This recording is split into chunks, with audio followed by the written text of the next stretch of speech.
Je ne sais pas si vous connaissez SAP, mais SAP, c'est une grosse boîte allemande. C'est le fleuron de la tech allemande.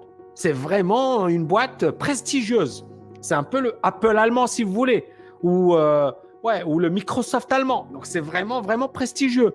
Et bien, hier, les prévisions n'étaient pas bonnes. Et vous voyez ici, on a eu un effondrement de SAP hier. Donc, c'est vraiment quelque chose, effectivement, qui est choquant. Pourquoi? Parce qu'on ne s'y attendait pas.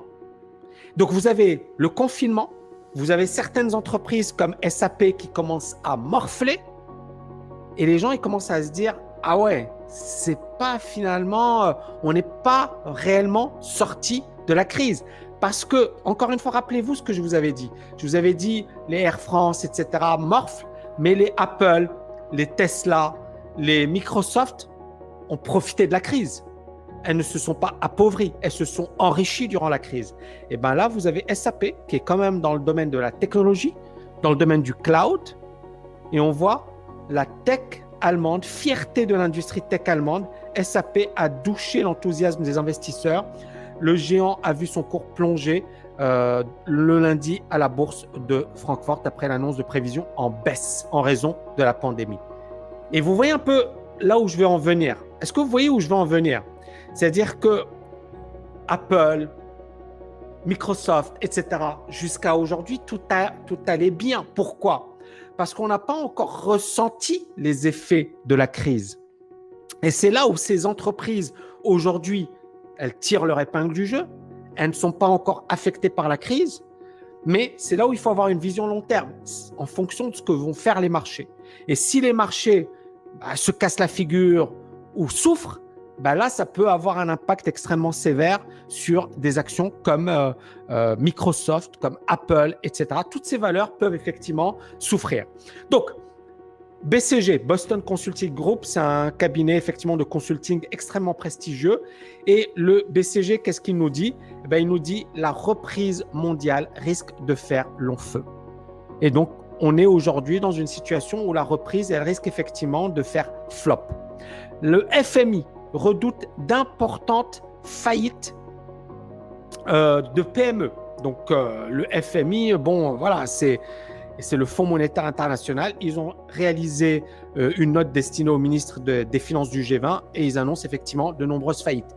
Et ça, je vous en avais déjà également parlé, c'est-à-dire que c'est ce dernier trimestre qui va être fatidique pour l'économie, surtout avec les fêtes de Noël, parce que là, beaucoup de boîtes font le gros de leur chiffre d'affaires. Aggravation du déficit commercial de la France. D'accord, on parle effectivement d'un déficit de 7,7 milliards d'euros et de 67 milliards d'euros sur les 12 derniers mois, avec des exportations qui ne représentent que 83% de leur niveau moyen de 2019. Ce n'est pas encore catastrophique, ça pourrait être pire, mais néanmoins, on voit effectivement l'impact.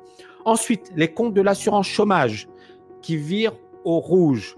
Et on voit une dette de plus de 65 milliards fin 2021 et on prévoit un déficit de 19 milliards cette année. C'est-à-dire également, ça explose. Le déficit du système de retraite. Et ça, encore une fois, c'est déterminant. C'est-à-dire, beaucoup de gens se disent oui, mais la retraite, ça va être chaud. Et on le voit ici, le déficit qui plonge à 30 milliards. Ici, la tendance baissière, vous voyez, on a eu une reprise des principales puissances économiques, d'accord? Et puis là, ça commence à baisser, ça commence à stabiliser. Et donc, ça ressemble un petit peu, finalement, au marché financier. Plusieurs entreprises sont en grave difficulté, comme Airbus, Air France. Airbus a été soutenu par l'État et Air France également. Et heureusement, Accor qui est un fleuron du tourisme, hôtellerie, etc. Sofitel, ils ont perdu 1,5 milliard d'euros au premier semestre.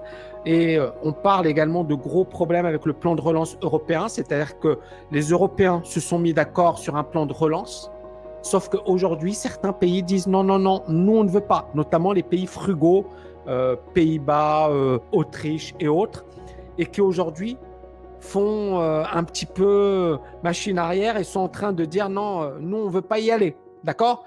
Donc ça peut avoir un impact également négatif sur la reprise actuelle. Et enfin, la Banque centrale européenne qui doit donner des signaux. Or, quels signaux elle va donner, sachant que les taux d'intérêt sont extrêmement faibles.